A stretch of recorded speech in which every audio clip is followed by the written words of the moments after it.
করবে আমাদের আল্লাহ, এবং অন্ধকার থেকে তাদের আলোর পথে নিয়ে আসবে। আর যারা কাফের, তাগুতের সাথে যাদের সম্পর্ক, যারা তাগুত হয়ে গেছে, আল্লাহ তাদের সাহায্য করবে না, বরং অন্ধকার থেকে তাদের আলোতে নাই না, আলোর দিক থেকে তাদের অন্ধকারে দিবে, ভালো থেকে তাদের খারাপ দিবে। আজীবনের জন্য তৈরি করা এই গদিটা খান খান করে তছনছ করে বাংলাদেশ থেকে বাগ্যা ভারতে ফালায়া দিবে। ঠিক কিনা বেঠে? উলাইকা আসহাবুন নার, এরা আজীবন জাহান্নামের আগুনে জ্বলবে। হুম ফিহা খালিদুন। আল্লাহু আকবার বলেন। তাইলে ফতুয়া কোরআনের কি হইল? যারা তাগুত তারা জাহান্নামী না জান্নাতি? কথা বলতেছে না, জান্নাতি না জাহান্নামী? জাহান্নামী। তারা যদি জাহান্নামী হয়, আর আপনার একটু আগে বললেন এই ধরনের তাগুত আমাদের সমাজের মধ্যে আছে, আমার দেশের মধ্যে আছে, আমার রাষ্ট্রের মধ্যে আছে, আর আল্লাহ বলছে ওয়াজতানিবুত তাগুত, এই তাগুতের সাথে তোমাদের সম্পর্ক থাকবে না। এই তাগুত যদি থাকে, আর এই তাগুত যদি আমার ভাই হয়, তার সাথে কি সম্পর্ক রক্ষা করা যাবে? কথা বলেন, সম্পর্ক রক্ষা করা যাবে? এই তাগুত যদি আমার এলাকার মুরল মুরব্বী হয়, তার সাথে কি সম্পর্ক রক্ষা করা যাবে? এই তাগুত যদি আমার দলের নেতা হয়, তার সাথে কি সম্পর্ক রক্ষা করা যাবে? এই তাগুত যদি দেশের প্রধানমন্ত্রী প্রেসিডেন্ট হয়, তার সাথে কি সম্পর্ক রক্ষা করা যাবে? এই তাগুত যদি বর্তমানে কোন উপদেষ্টা হয়, তার সাথে কি সম্পর্ক রক্ষা করা যাবে? সম্পর্ক দূরের কথা, ইমানের বলি বলিয়ান হয়ে মুসলমান হিসেবে পরিচয় দেওয়ার জন্য, আল্লাহর সন্তুষ্টি অর্জনের জন্য, ইমানের দাবি পূরণ করতে গিয়া এই তাগুতের বিরুদ্ধে মুসলমান যুদ্ধ করা লাগবে। ঠিক কিনা বেঠে? তাগুতের বিরুদ্ধে আমরা যুদ্ধ করতে প্রস্তুত আছে কিনা বলেন? কারা কারা প্রস্তুত একটু হাত উঠায় দেখায়া দেন। আল্লাহ কবুল করুক, আমিন। ইমানের দাবি পূরণ করা ছাড়া, ইমানের মজবুতি অর্জন করা ছাড়া, ইমানের শক্তি অর্জন করা ছাড়া এই দুনিয়াতে টিকে থাকা সম্ভব নয়। বাতিলের বিরুদ্ধে লড়াই করা সম্ভব নয়, আল্লাহকে খুশি করা সম্ভব নয়। কথা ঠিক কিনা বে ঠিক? ইমানের দাবি যদি কুরবানি হয়, সে দাবি পূরণে আমি তৈরি থাকি যেন।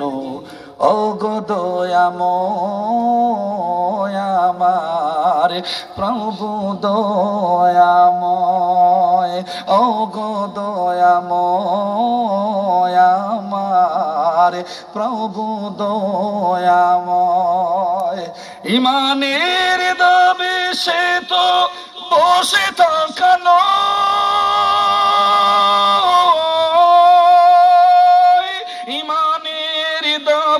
হলো কিছু বিনিময়। ইমানের দাবি সে তো বসে থাকানো, ইমানের দাবি হলো কিছু বিনিময়।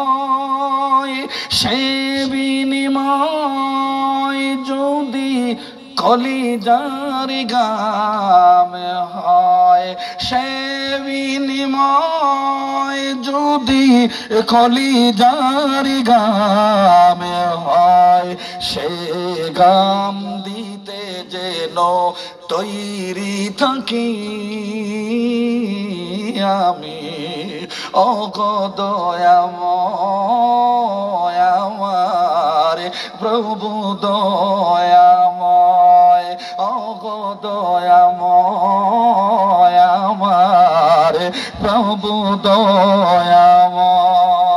ইমানের দাবি যদি কুরবানি হয়, সে দাবি পূরণে আমি তৈরি থাকি যেন। ওগো দয়াময় আমার প্রভু দয়াময়। আল্লাহু আকবার বলেন। আচ্ছা বলুন তো দেখি, এই দায়িত্ব দুইটা আমাদের নবীজির ছিল কি ছিল না? ছিল। জোরে বললেন, ছিল কি ছিল না? ছিল। আর সামনে পারবো না, এখানে শেষ করে দিব। শুনতে কি রাজি আছেন? শুনবেন তো? আরেকটা পয়েন্টে শুধু আমি আপনাদের সামনে কথা বলবো। এই দায়িত্ব দুইটা আমার নবীর উপরে ছিল কি ছিল না? ছিল।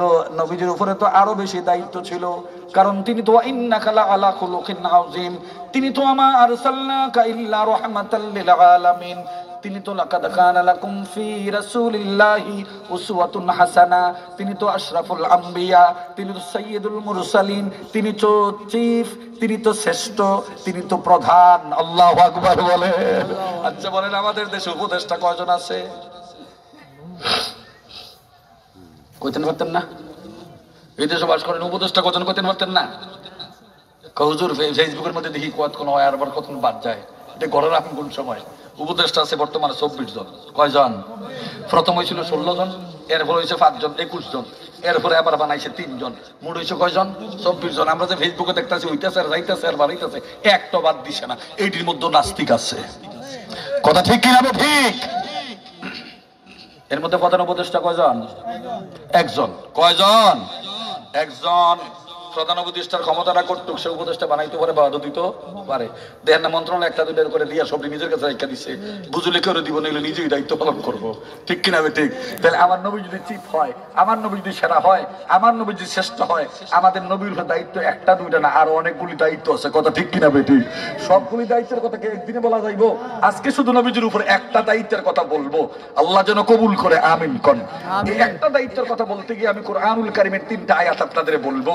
এক নম্বরে সূরা সফের 9 নম্বর আয়াত, সূরা তাওবার 33 নম্বর আয়াত, সূরা আল ফাতহার 28 নম্বর আয়াত। কয়টা সূরা কইলাম? 3টা। আয়াত সংখ্যা কইলাম কয়টা? 3টা। সূরা সফের 9 নম্বর আয়াতে আল্লাহ রাব্বুল আলামিন বলছেন, হুয়াল্লাযী আরসালা রাসূলাহু বিল হুদা ওয়া দীনিল হাক্কি লিইয়ুযহিরাহু আলাদ দীনি কুল্লিহি ওয়ালাউ কারিহাল মুশরিকুন। আল্লাহু আকবার বলেন। সূরা তাওবার 33 নম্বর আয়াতে আমার আল্লাহ রাব্বুল আলামিন বলছেন, হুয়াল্লাযী আরসালা রাসূলাহু বিল হুদা ওয়া দীনিল হাক্কি লিইয়ুযহিরাহু আলাদ দীনি কুল্লিহি ওয়ালাউ কারিহাল কাফিরুন। সূরা ফাতিহার 28 নম্বর আয়াতে আমার আল্লাহ বলেছেন, হুয়াল্লাযী আরসালা রাসূলাহু বিল হুদা ওয়া দীনিল হাক্কি লিইয়ুযহিরাহু আলাদ দীনি কুল্লিহি ওয়া কাফা বিল্লাহি শাহীদা। আল্লাহু আকবার বলেন। এই আয়াতগুলির মধ্যে রব্বুল আলামিন বলেছেন, তিনি আমাদের ওই আল্লাহ যিনি আমাদের কাছে তার রাসূলকে পাঠিয়েছেন 2টা শক্তি দিয়া। 1 নম্বরে হলো হেদায়েত, 2 নম্বরে হলো দ্বীনে হক। এই 2টা শক্তি, 2টা ক্ষমতা, যোগ্যতা এই জন্য দিয়েছেন, লিউযহিরাহু আলাদ দীনি কুল্লিহি, যেন তিনি সকল ধর্মের চাইতে সেরা ধর্ম হিসাবে ইসলামকে বিজয় ঘোষণা করাতে পারে। আল্লাহু আকবার বলে। ওয়ালাউ কারিহাল কাফিরুন ওয়ালাউ কারিহাল মুশরিকুন। যদিও কাফেররা এটা পছন্দ করে নিবে না, যদিও কাফেররা এটা ভালোবাসবে না। আচ্ছা বলুন তো দেখি, নবীজির কোনো কাজ কি কাফেররা পছন্দ করছে নাকি? না। ভালোবাসছে নাকি? তবে হ্যাঁ, রাসূলের জিন্দেগিটা 2টা ভাগে বিভক্ত। একটা নবুয়তের আগের জিন্দেগি, আর একটা নবুয়তের পরের জিন্দেগি। নবুয়তের আগের জিন্দেগিটা বড় একটা জিন্দেগি ছিল 40 বছর, আর নবুয়তের পরের জিন্দেগিটা ছিল 23 বছর। কয় বছর? এই 40 বছরের জিন্দেগিতে, এই জীবনীতে নবীজির কেউ গালি দিয়েছে তার প্রমাণ আছে? মারছে প্রমাণ আছে? সমাজ থেকে বার করে দেওয়ার কোন চক্রান্ত করছে? বরং নবী ছিল তাদের জন্য জানের জান, প্রাণের প্রাণ। তারা নবীজির খুশি হয়ে নাম দিছে আস-সাদিক, সত্যবাদী। নবীজির নাম দিছে আল আমিন, বিশ্বস্ত। আল্লাহু আকবার বলেন। তদানীন্তন সময়ে স্বামী স্ত্রী ঝগড়া লেগেছে, এই ঝগড়া কেউ মিটাতে পারে নাই। আল আমিনের কাছে দায়িত্ব গেছে, আল আমিন সাথে সাথে এই ঝগড়া মীমাংসা করে দিয়েছে। ভাই ভাইয়ে ঝগড়া লেগেছে, কেউ মিটাতে পারে নাই। আল আমিনের কাছে দায়িত্ব গেছে, আল আমিন এই ঝগড়া বিবাদ মীমাংসা করে দিয়েছে। গোষ্ঠী গোষ্ঠী, পাড়ায় মহল্লায় মহল্লায় ঝগড়া বিবাদ লেগেছে, দীর্ঘদিন পর্যন্ত ঝগড়া স্থায়ী ছিল। নিজেদের ঐতিহ্যের কারণে এই ঝগড়া কেউ মীমাংসা করে নাই, কিন্তু আল আমিন এই ঝগড়া মিটাবার দায়িত্ব নিয়েছে, সাথে সাথে তিনি তা মিটাইয়া দিতে পারছে। তদানীন্তন সময়ে টাকা রাখবার মতো কোনো ব্যাংকের ব্যবস্থা ছিল না।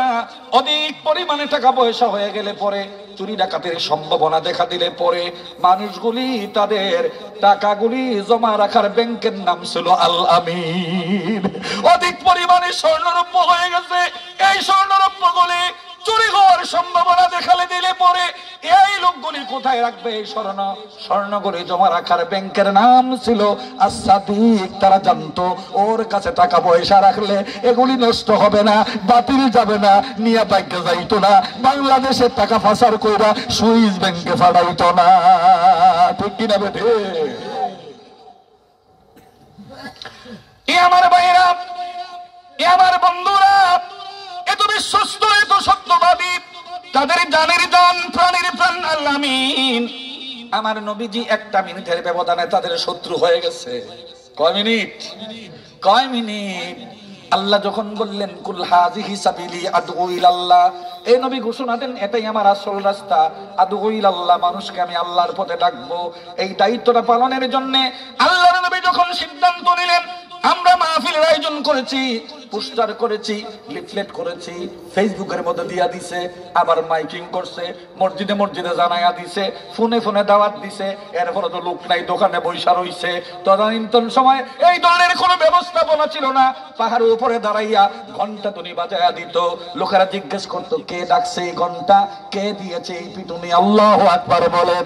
একজন আরেকজনকে শুনছো না, আমরা আলামিনা নামের ডাকছে, সুবহানাল্লাহ করছে, আমরা আস-সাদিকেরা রাখছে, তাহলে তো যাওয়ানোর দরকার। এত নিজের জন্য নিজে কোনো কথা বলে না, এত এর পরিবারের জন্য কথা বলে না, এ সমাজ এবং রাষ্ট্রের পক্ষে কথা বলে। দলমত নির্বিশেষে সব লোককে হাজির হইল, অপেক্ষা করতেছে বিশ্ব নবী মুহাম্মদুর রাসূলুল্লাহ, তাদের প্রিয় আল্লাহ আমিন, তাদের প্রিয় সাদিক কোন সময় যাবে, বক্তব্য দিবে, তারা শুনবে। আল্লাহর নবী হাজির হলেন, বক্তব্য শুরু করলেন, বললেন আজকে একটি ব্যতিক্রম ধর্মী বক্তব্য দিব, আজকে নতুন একটা কথা বলবো। কি বক্তব্য? ইয়া আইয়ুহান নাস কুলু লা ইলাহা ইল্লাল্লাহ উলাইকা হুমুল মুফলিহুন। হে মানব সম্প্রদায়, আজকে তোমাদের এমন একটা কলমার দাওয়াত দিব, তোমরা পড়ে নাও লা ইলাহা ইল্লাল্লাহু মুহাম্মাদুর রাসূলুল্লাহ সাল্লাল্লাহু আলাইহি ওয়াসাল্লাম। আর যদি এই কলমা পড়ে মুসলমান হও, তোমরা সফল কাম হয়ে যাইবা। এই কথাটা কাফিররা বুঝতে পেরেছে। না না, মুহাম্মদ আগে সমাজের কথা বলতো, মুহাম্মদ আজকে আগে রাষ্ট্রের কথা বলতো। আজকে এমন একটা দল নতুন করে তিনি নিয়ে আসছেন, এমন একটা ধর্মের তিনি দাওয়াত দিচ্ছেন। এই দাওয়াত গ্রহণ করলে, এই দলটাকে গ্রহণ করলে আমাদের বাপদাদা ধর্ম খানখান হয়ে যাবে। মুজাম্মামান আবাইনা ওয়া দীনাহু কালাইনা ওয়া আমরাহু আসাইনা। আমাদের বাপদাদার ধর্মই আমদার কাছে বালা, আমরা নতুন ধর্ম মানি না। বাপদাদা যেইটা করছে এইটা আমরা মানি। বাপে সইছে আল, মাই সইছে আল, তোর লাগা রেখা গেছে নাঙ্গল আর জোয়াল। ঠিক কিনা বেঠে? আগের দিনের মুরব্বীরা নতুন গুরু হালে জোয়াল তো লইলে এই কথা কইছিনি, বাপে সইছে আল, মাই সইছে আল, তোর লাগা রেখা গেছে নাঙ্গল আর জোয়াল। আমাদের সমাজের মধ্যে কিছু লোক এমন আছে অন্তত হইয়া তারা বলে আমরা বাবা যেটা কইছে, দাদাই যেটা কইছে, পীর বাবা যেটা কইছে এটাই মানি, নতুন হুজুরের কথা মানি না। হ্যাঁ, বাবা সম্মানিত, দাদা সম্মানিত, পীর বাবা সম্মানিত, তারা যা দেখো সেটা মানি, যদি এইটা কোরআনের মধ্যে থাকে, রাসূলের হাদিসের ভিতরে থাকে। কিন্তু তাদের কথা যদি কোরআনে না থাকে, হাদিসের মধ্যে না থাকে, যে বলুক না কেন এই কথা মুসলমান মানে না। ঠিক কিনা বেটে? কোরআন নাই যেখানে আমরা নাই সেখানে, হাদিস নাই যেখানে আমরা নাই সেখানে, ইসলাম নাই যেখানে আমরা নাই সেখানে। ঠিক কিনা বেটে? কাফেরগুলি জানের জান, প্রাণের প্রাণ, প্রিয় নবীর 1 মিনিটের মধ্যে বিরোধিতা শুরু করে দিল। সুবহানাল্লাহ বলেন। এই যে রব্বুল আলামিন আল্লাহ নবীর দায়িত্ব দিল, লিউযহিরাহু আলাদ দীনি কুল্লিহি, সকল ধর্মের চাইতে সেরা ধর্মে হিসাবে ইসলামকে প্রমাণ করে দেওয়ার জন্য, ঘোষণা দেওয়ার জন্য তিনি কাজ করছেন কি করেন নাই?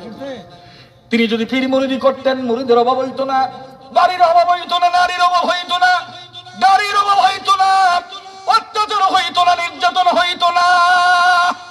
এই দায়িত্ব পালন করার কারণেই তো নবীজি তাইফের সাকিব গোত্রের কাছে দাওয়াতি কাজের জন্য গেলেন। ভাবলেন এরা আমার আত্মীয় মানুষ, আমার মনে আক্রমণ করতো না, একটু সমীহ করবো। কিন্তু আত্মীয়গুলি এমন দুষ্ট, তারা নিজেরা ফেজ হয় নাই, সামনাসামনি আসে নাই। ছোট্ট ছোট্ট বাচ্চাগুলিকে লালায় দিছে, মুহাম্মদ একটা পাগল আসছে, এরে তোমরা পাথর মেরে রঞ্জিত করে দাও। ছোট্ট বাচ্চাগুলি নবীজিরে চেনে নাই, ছোট্ট বাচ্চাগুলি মুহাম্মদ সম্পর্কে জানে নাই, এরা নবীজিরে নবীজি উহুদের জমিনে নিজের দন্দান মোবারক শহীদ করতে হলো। এই দায়িত্ব পালনের কারণেই তো নবীজি মক্কা ছেড়ে মদিনায় হিজরত করতে হলো, কাবার মায়া নবী ত্যাগ করতে হলো। ঠিক কিনা ঠিক? একদিন নবীজি কাবার চতুর্দিকে তাওয়াফ করতেছে, কাফিরগুলো সিদ্ধান্ত নিছে মুহাম্মদকে এরা আক্রমণ করবে। আল্লাহর নবীজি বুঝতে পেরেছে এখন আমার উপরে আক্রমণ আসতেছে, দুনিয়ার কোনো মানুষ আমার পক্ষে কথা বলবে না, আমার পক্ষে লাঠি ধরবে না, আমাকে বাঁচাবার জন্য কেউ আসবে না, আমার আল্লাহ আমার অভিভাবক। তিনি সিজদার মধ্যে পড়ে গেলেন। কাফিরগুলো সিজদায় পড়ে অবস্থায় উনার মাথার মধ্যে উটের নারী বলিগুলো চাপায়া দিলেন। এরা ভাবতেছিল মুহাম্মদ আর উঠতেও পারবে না, বেঁচেও থাকতে পারবে না, কিন্তু উদ্ধার করেছে কে? হেফাজত করেছে কে? কোন বান্দা যদি আল্লাহর কাজ করে বিপদে পড়ে যায়, উদ্ধারের দায়িত্ব হয়ে যায় কার? আল্লাহু আকবার বলে, আল্লাহু আকবার বলে। ছোট্ট একটা ঘটনা মনে হইছে, বলবো কিনা বলেন? আল্লাহর নবীজি জিহাদের ময়দান থেকে আসতেছেন, হাতে তরবারি, সুবহানাল্লাহ কোন। আবার নবীজির হাতে তরবারিও ছিল, আবার তসবিহও ছিল। আমাদের সমাজের মধ্যে একটা দুর্বলতা হলো, যারা তসবিহ হাতে নাই তারা যে তরবারি হাতে নিতে হবে বুঝেই না। আবার যারা তরবারি হাতে নাই তারা বুঝে না তসবিহ হাতে নিতে হইব। প্রকৃত মুসলমান হইতে হইলে তরবারিও থাকবে, তাসবিহও থাকবে। কথা ঠিক কিনা বলে? আল্লাহর নবীর হাতে তরবারি, যুদ্ধের ময়দান থেকে আসতেছে একাকী নবীজি। প্রচন্ড রোদে প্রহরের সময় একটা গাছের নিচে ছায়ার মধ্যে দাঁড়াইছে, একটু রেস্ট নিতে মনে চাইলো। নিজের তরবারিটা গাছের মধ্যে ঝুলাইয়া গাছের মধ্যে হেলান দিয়ে একটু রেস্ট নিতেছে। নবীজি ঘুমিয়ে গেছে। সুবহানাল্লাহ বলেন। আল্লাহর রহমতি ঘুম আল্লাহ দিয়ে দিয়েছে।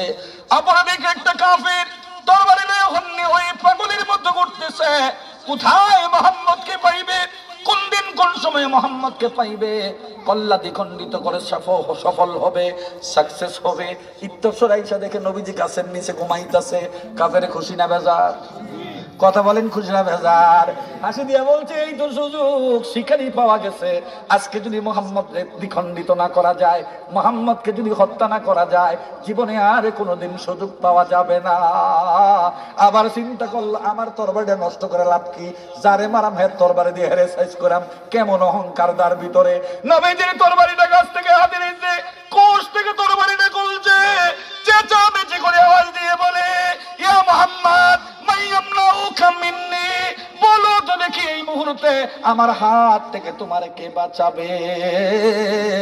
তার চেঁচামেচি আওয়াজের কারণে আল্লাহর নবীজির ঘুম ভেঙে গেছে। নবীজি দাঁড়ায়া গেলেন, নিচের দিকে তাকায় রইলেন। কিছুক্ষণ পরে আল্লাহর নবী ডাক দিয়ে বলতেছে আল্লাহ, আল্লাহু আকবার বলেন। যেই মাত্র নবীজির কণ্ঠ থেকে আওয়াজ বের হলো আল্লাহ, আল্লাহ নবীজির জবান মোবারক থেকে বের হইতে দেরি হইছে। কাফের থরথর করে কাঁপতে শুরু করেছে। এমন ভাবে কাফের কাঁপতেছে, কাঁপতে কাঁপতে হাতে থাকা তরবারিটা মাটির মধ্যে পড়ে গেছে। সুবহানাল্লাহ বলেন। আল্লাহর নবী মুচকি হাসি দিয়া তরবারিটা হাতে নিয়া কাফেরকে লক্ষ্য করে বলে মাইয়ামনাউকা মিন্নি, বলো তো দেখি এই মুহূর্তে আমার হাত থেকে তোমারে কে বাঁচাবে। বলার পরে কাফের পেরেশানির মধ্যে পড়ে গেছে, কাঁদতে শুরু করছে আর ভাবতে শুরু করছে হায় হায়, মুহাম্মদ তো আল্লাহর একজন রাসূল, উনাকে আল্লাহ সেভ করেছে, আমারে সেভ করবো কে? আজকে তো বাসনের কোনো ফত নাই, মারতে আইয়া মরণের ফত ফল্লা। আরে কামটা করলাম কি? আবার কাফের হঠাৎ করে চিন্তা পরিবর্তন আসছে, ভাবতে শুরু করলো মুহাম্মদ যদি আল্লাহ বানাইছে, আমারও তো এই আল্লাহ বানাইছে। মুহাম্মদ যে আল্লাহ বড় করছে, এই আল্লাহ তো আমারও বড় করছে। মুহাম্মদ যে আল্লাহ রিজিক দেয়, আমারও তো এই আল্লাহ রিজিক দেয়। আমার এবং ওনার মধ্যে একটু পার্থক্য, উনি ঈমান আনছে, আমি এখনো ঈমানদার হয় নাই। আজকে যদি সিদ্ধান্ত নিতে পারি কলমা পড়ে মুসলমান হয়ে যাব, আর এই সিদ্ধান্তের ভিত্তিতে যদি আমি আমার আল্লাহর ডাক দিয়ে বলি আল্লাহ মুহাম্মদের হাত থেকে আমারে বাঁচায়া দাও, এই আল্লাহ তো আমারও বাঁচাই দিতে পারে। ডাক দিয়া কাফের ডাক হয় মুহাম্মদ, একটু আগে যেই আল্লাহ আমার হাত থেকে তোমারে বাঁচাইছিল, এই মুহূর্তে তোমার হাত থেকে এই আল্লাহ আমারে বাঁচাইবে। আল্লাহু আকবার বলেন। জোরে বলেন আল্লাহু আকবার। আল্লাহ রে ডাকে রে বান্দা, আল্লাহ রে ডাক, আল্লাহ রে ডাকে রে বান্দা, আল্লাহ রে ডাক, আল্লাহ রে ডাকতে ডাকতে জীবন কেটে যাক, আল্লাহ রে ডাকে রে বান্দা, আল্লাহ রে ডাক। আল্লাহু আকবার বলেন। আল্লাহ রাসূল কি করলেন? হাসি দিলেন, তরবারিটা নিচের দিকে ফেলে দিলেন। কাফের চিৎকার দিয়ে বলে, মুহাম্মদ, বুঝতে পেরেছি এটার নাম যদি এমন ইসলাম হয়, আপনি যদি এমন মহানুভব নবী হন, কার বিরুদ্ধে আমার জীবনের সময়টা কাটাইলাম, কার বিরুদ্ধে ষড়যন্ত্র করলাম, কাকে হত্যার জন্য আমি আমার জীবনটা কাটাইলাম। ভুল করেছি, অন্যায় করেছি, অপরাধ করেছি, আমি যেই সিদ্ধান্ত নিছিলাম আমারে কলমা পড়ে মুসলমান বানায়া দেন। আল্লাহু আকবার বলে। চাইলে আল্লাহর পথে থাকলে হেফাজত করে কে, বাঁচাবে কে? আজও যদি মুসলমান ইমানের জন্য, ইসলামের জন্য, কোরআনের জন্য, আল্লাহর খুশির জন্য তুমি বিপদে পড়ে যাও, আমার আল্লাহ তোমারে আমারে হেফাজত করবে, ঠিক কিনা বেঠে? আমার ভাইরা, আমার বন্ধুরা, আল্লাহ এত কষ্ট, এত অত্যাচার, নির্যাতন সহ্য করতে করতে মদিনায় গিয়া একটা ইসলামী রাষ্ট্র কায়েম করলেন। আর ইসলামী রাষ্ট্রের নাম হলো মদিনা। আর এই মদিনার ইসলামী রাষ্ট্রের প্রেসিডেন্ট ছিল আমার নবী, আপনার নবী মুহাম্মদুর রাসূলুল্লাহ সাল্লাল্লাহু আলাইহি ওয়াসাল্লাম। তিনি মদিনার রাষ্ট্রের প্রেসিডেন্ট হয়ে বাংলাদেশের সংবিধান দিয়ে রাষ্ট্রটা চালায় নাই, ভারতের সংবিধান দিয়ে রাষ্ট্রটা চালায় নাই, চীনের সংবিধান দিয়ে রাষ্ট্র চালায় নাই, রাশিয়ার সংবিধান দিয়ে রাষ্ট্রটা চালায় নাই, ব্রিটেনের সংবিধান দিয়ে রাষ্ট্র চালায় নাই, আমেরিকার সংবিধান দিয়ে রাষ্ট্রটা চালায় নাই। তিনি রাষ্ট্রটা চালাইছিল আল্লাযীনা ইম্মাক্কান্নাহুম ফিল আরদি আকামুস সালাহ ওয়া আতুজ যাকাত ওয়া আমারু বিল মারুফ ওয়া নাহাউ আনিল মুনকার ওয়ালিল্লাহি আকিবাতুল উমুর। তিনি কোরআনের আইন দিয়া রাষ্ট্র চালাইয়া মদিনার রাষ্ট্রকে একটা স্বর্ণের এবং স্বর্গ রাষ্ট্র বানায়া দিয়েছিল। কথা ঠিক কিনা বেঠিক? যেই কোরআন দিয়ে নবী মদিনার রাষ্ট্র চালাইয়া সুন্দর একটা রাষ্ট্রে পরিণত করেছিলেন, এই কোরআন এখন আমাদের মাঝে আছে না নাই? জোরে বলেন, আছে না নাই? এটা কি পরিবর্তন হইছে? পরিবর্তন হইছে। ওই নবীর উম্মত আমরা কিনা বলেন? যদি নবীর উম্মত হই, নবীর ভালোবাসা চাই, নবীজির সুপারিশ চাই, নবীজি যেই কাজ করছে এই কাজ করা লাগবে কি লাগবে না? জোরে বলেন, এই কাজ করা লাগবে কি লাগবে না? অবশ্যই এই কাজ করা যদি লাগে। আমার এই বাংলাদেশ শতকরা 92% মুসলমানের বাংলাদেশ, আমার এই বাংলাদেশ পীর মাশায়েখদের বাংলাদেশ, আমার এই বাংলাদেশ আলিম ওলামাদের বাংলাদেশ, আমার এই বাংলাদেশ ইমাম মুয়াজ্জিনদের বাংলাদেশ, আমার এই বাংলাদেশ দারুল উলুমের বাংলাদেশ। এই বাংলাদেশ যদি রাষ্ট্র পরিচালিত হয় আল্লাহর কোরআন দিয়ে চলবে, ঠিক কিনা বেঠিক? এই দেশটা কোরআনের আইন দিয়ে চলুক, আমরা চাই কি চাই না? এই দেশের সংসদে কোরআনকে যাক, আমরা চাই কি চাই না? কোরআনের বিধান মতো বাংলাদেশের সংসদ চলুক, আমরা চাই কি চাই না? কারা কারা চাই একটু হাত উঠায় দেখায়া দেন। আল্লাহু আকবার, আল্লাহু আকবার।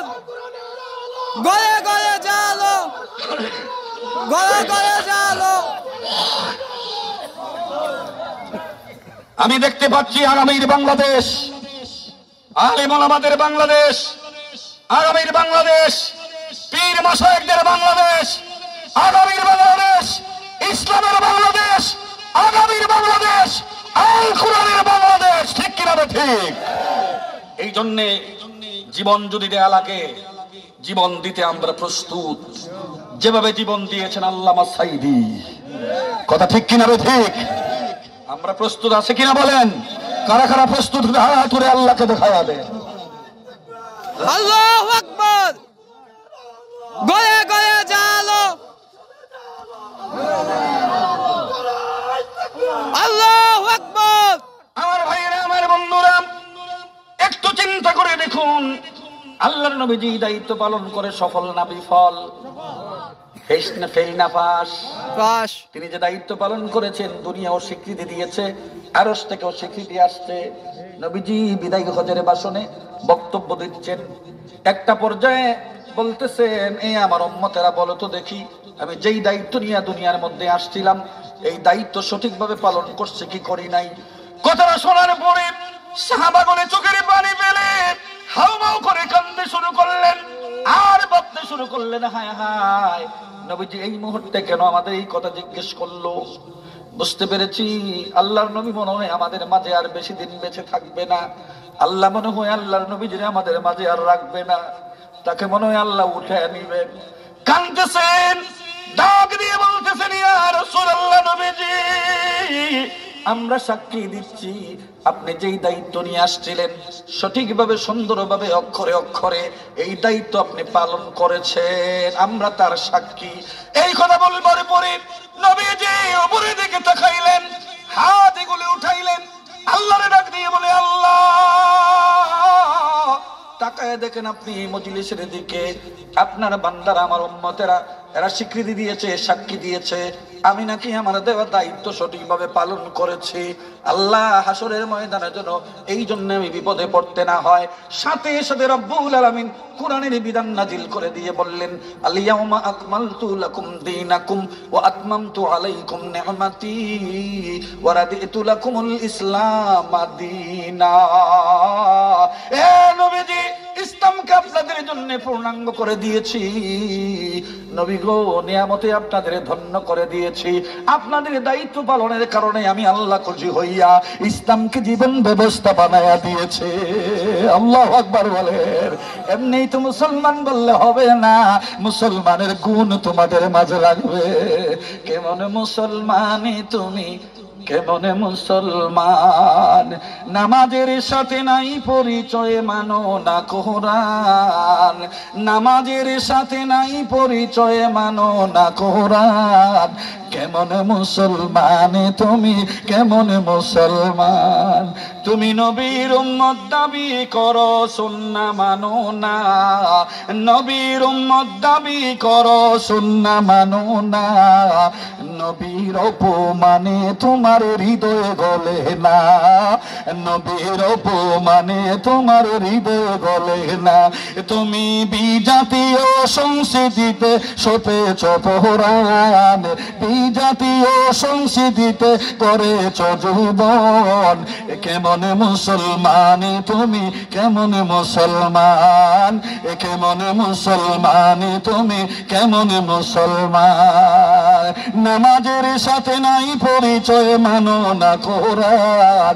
কেমন মুসলমান তুমি, কেমন মুসলমান। আল্লাহু আকবার বলেন। ও মুসলমানেরা, এবার আপনাদের কাছে আমার 3 নাম্বার প্রশ্ন। এই যে নবীজি দায়িত্বটা পাইল, দায়িত্ব পালন করে যে সফল হইল, এই দায়িত্ব কি 1-2 দিনের জন্য ছিল? নবীজি যতদিন বেঁচে ছিল ততদিনের জন্য ছিল না, 1-2 দিনের জন্য এই দায়িত্ব না। নবীজি যতদিন জীবিত ততদিনের জন্য এই দায়িত্ব না। এই দায়িত্ব দুনিয়া যতদিন থাকবে ততদিনের জন্য, কিয়ামত যতদিন না হবে ততদিনের জন্য। ঠিক কিনা বেঠে? তাহলে তো নবী নাই, তিনি চলে গেলেন। যদি কিয়ামত পর্যন্ত দায়িত্ব হয়, দায়িত্বটা কারে দিয়া গেছে? কার কাছে দিয়া গেছে? আল্লাহু আকবার বলেন। ইন্নাল উলামা ওয়ারাসাতুল আম্বিয়া, আল উলামা ওয়ারাসাতুল আম্বিয়া, যারা আলেম তারা নবীর ওয়ারিস। জোরে বলেন, কার ওয়ারিস? নবীজি যাওয়ার সময় এই দায়িত্বটা আলেমদের দিয়া গেছে। আলেমরা দায়িত্ব পাইয়া আল্লাহর নবীরে জিজ্ঞাসা করে, ইয়া রাসূলুল্লাহ, আমাদের দায়িত্ব যে দিয়ে যাচ্ছেন, আপনি আমাদের কি দিয়া যাচ্ছেন? আপনি দায়িত্ব পালনের পরে তো আল্লাহ আপনার 2টা শক্তি দিছিল, একটার নাম হলো হেদায়াত, আরেকটার নাম ছিল দ্বীনে হক। আমরা কি দিয়া যাইতাছেন? আল্লাহর নবী কহা, আমিও তোমাদের 2টা জিনিস দিয়ে যাচ্ছি। তারাকতু ফীকুম আমরাইন লান তাদিল্লু মা তামাসসাকতুম বিহিমা কিতাবাল্লাহি ওয়া সুন্নাত রাসূলিহি। আমি তোমাদের কাছে দিয়া গেলাম কোরআন, আমার সুন্নাহ, 2টা জিনিস যদি ধরে রাখতে পারো, বিচ্ছিন্ন যদি না হও, বিক্ষিপ্ত যদি না হও, আমার দায়িত্ব পালনে সফল হইবা। এই দেশের কোনো বাতিল তোমাদের বিপদে ফেলাতে পারবে না। ঠিক কিনা বেঠে? আচ্ছা এইবার আপনাদের কাছে আমার জানার বিষয়, নবীজি যে দায়িত্ব ওনার ওয়ারসায় দিয়ে গেছে, এই দেশের সকল ফিরেরা কি নবীর দেওয়া দায়িত্ব পালন করে? সবাই কন, সকল বক্তারা কি নবীর দেওয়া দায়িত্ব পালন করে? সকল ইমামেরা কি নবীর দেওয়া দায়িত্ব পালন করে? কেন করে না? ফির সাহেব মনে করে মুড়ি ছুটে দেবো, ইমাম সাহেব মনে করে ইমামতি শেষ হয়ে যাবে, বক্তা মনে করে সামনের বছর দাওয়াত পাওয়া যাইতো না। কথা ঠিক কিনা বে ঠিক? এই দেশের অধিকাংশ পীর আলেম ইমামেরা নবীর দেওয়া দায়িত্বটা না পালন করার কারণে, কিছু কিছু আলেম নবীর দেওয়া দায়িত্ব পালন করার কারণে মুশকিল হয়েছে এটাই যে তাদের উপরে এই দেশের বাতিলেরা আক্রমণ করতে সাহস পাইছে, হামলা করতে সাহস পাইছে, মামলা করতে সাহস পাইছে, জেলে পুরাইতে সাহস পাইছে, ফাঁসির কাটতে ডুবাইতে সাহস পাইছে। ঠিক কিনা বে ঠিক? এই দেশের সবগুলি আলেম যদি একটা প্ল্যাটফর্মে এসে ঐক্যমতের ভিত্তিতে নবীর দেওয়া দায়িত্ব পালন করত, বাতিলেরা আমাদের বিরুদ্ধে হুঙ্কার দিতে সাহস পেত না। ঠিক কিনা বে ঠিক? এরা সাকসেস এই জন্য পশ্চিমা শক্তির ষড়যন্ত্রে এই দেশের বাতিল মাজলুম জুলুম জালেম সরকার আমাদের আলেমরা হুজুরের বাগ করতে করতে হাজারো দলে বাগ করে দিচ্ছে। হুজুরের বাগের কোনো অভাব নাই। কথা ঠিক কিনা বেটি? এই জন্য নেতৃত্বে একদল, এই জন্য নেতৃত্বে একদল। ফেসবুকটা করলে এই হুজুর রেগাইলা, এই হিসাবে রেগাইলা, এই ইমাম সাহেব আরেক ইমাম সাহেব রেগাইলা। কথা ঠিক কিনা বে ঠিক? আমরার মধ্যে বাগের অভাব নাই, আপনারা কোনো দোষ নাই। আমরা নেতৃত্ব দিলে আপনারা যাইতে রাজি ছিলেন। কথা ঠিক নিও তো সরকার একটারা ধরে আরেকটারা হাসে। ঠিক কিনা বে ঠিক? একটারা ধরে আরেকটারা হাসে। এবার সবারে ধরতে ধরতে যখন সবারে সাইজ করতেছে, এবার সবাই এক পক্ষ ছাড়া আর কোন উপায়। আল্লামা সাইদ হিসেবে একটা উদাহরণ দিছিল, আমি আপনাদের বললে ব্যাপারটা বুঝবেন।